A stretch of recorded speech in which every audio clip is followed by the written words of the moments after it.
How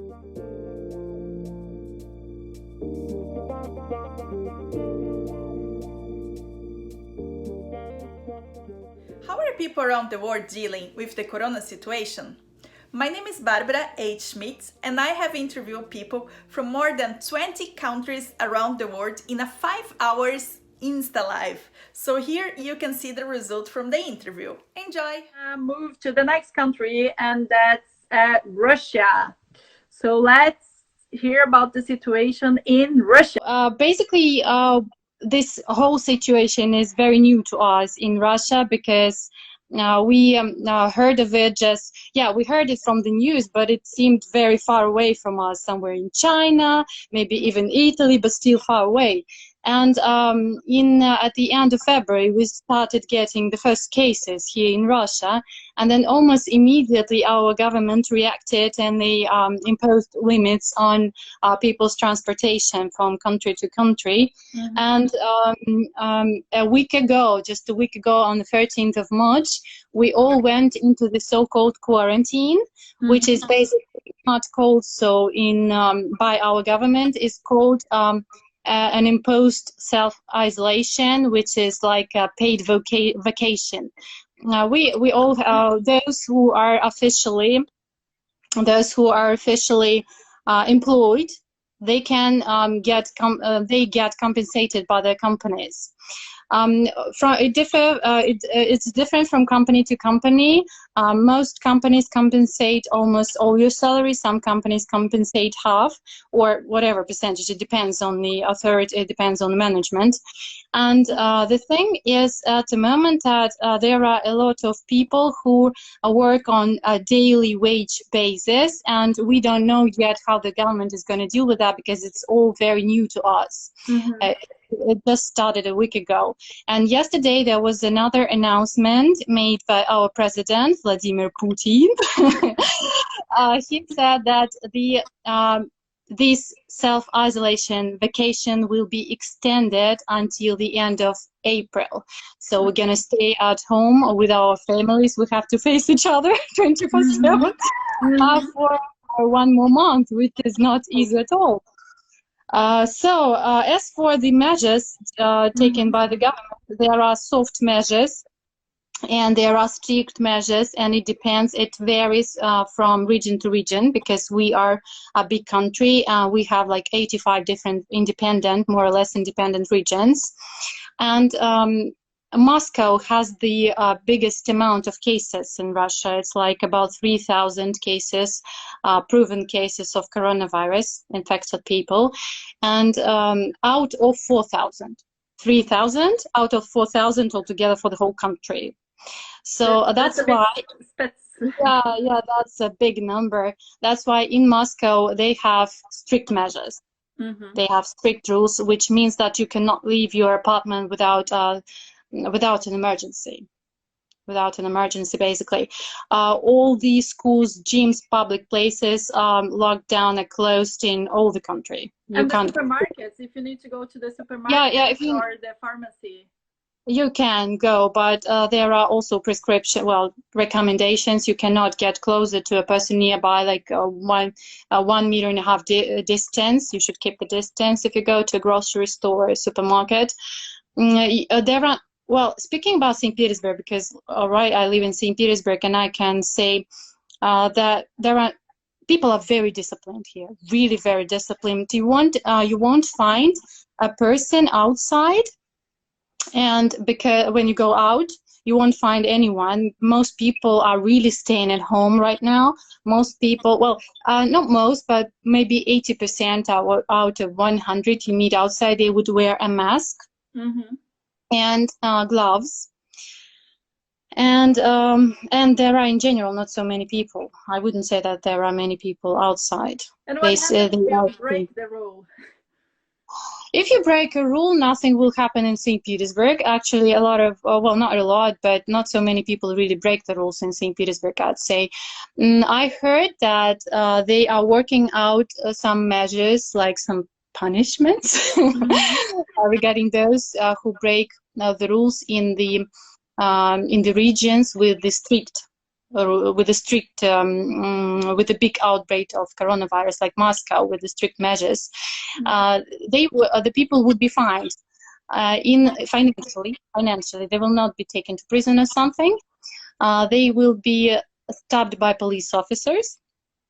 And I know that at the moment there are some blog posts in between the regions, like if you live in St. Petersburg, for example, you cannot so easily go to Moscow.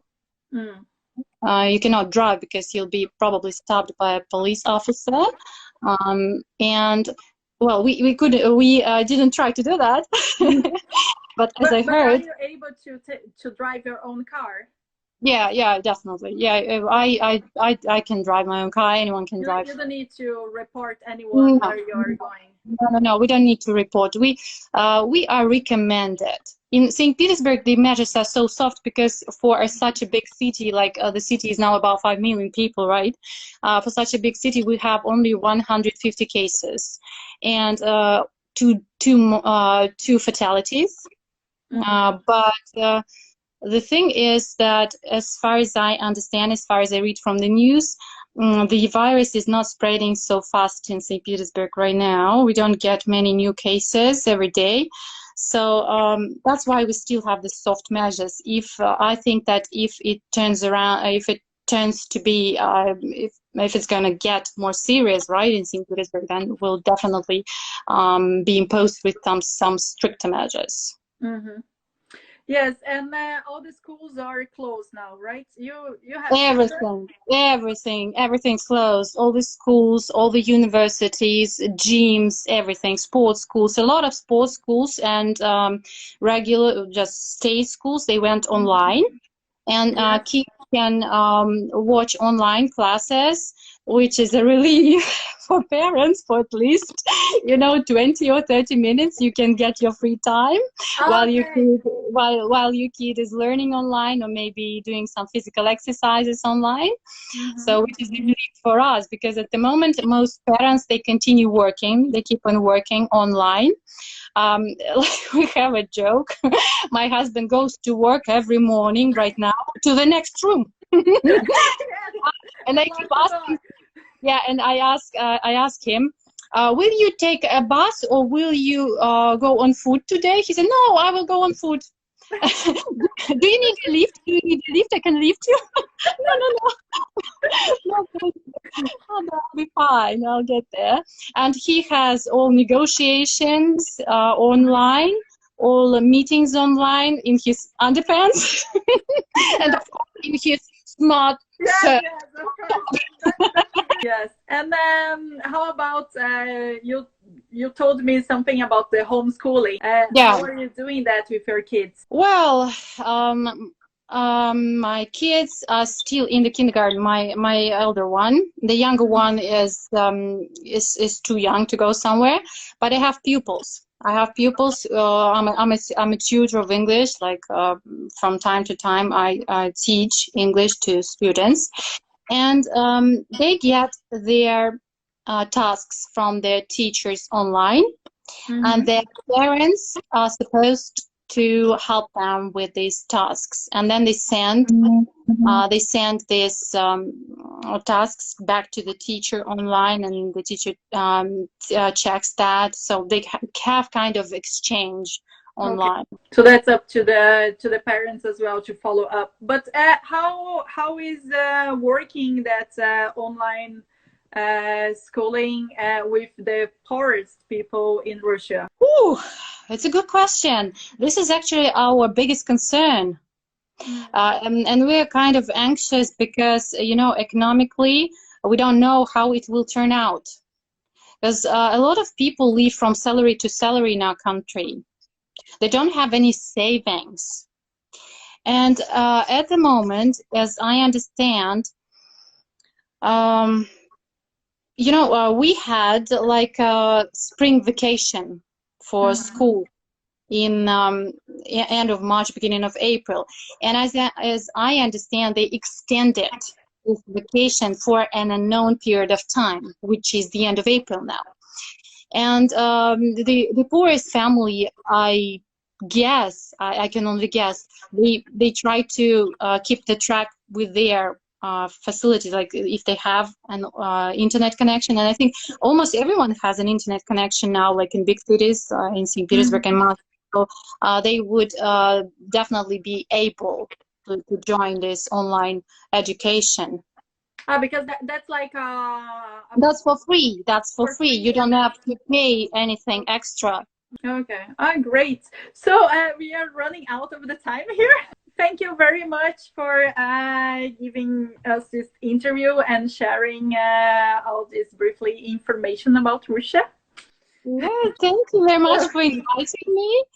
Thank you very much. And for a closure note, I would quote a famous doctor. He said that you don't need to call your psychiatrist right now if you start talking to the walls. But if the walls start replying to you, then call your psychiatrist. Yeah, that's true. That was yeah, stay mentally and physically fit. Use this time for yoga and maybe for some education, your own personal education. Stay home, be positive, and stay safe. Bye-bye. Thank you, Barbara. It was nice seeing you. Bye-bye. Thank you, everyone. See you soon, and bye-bye.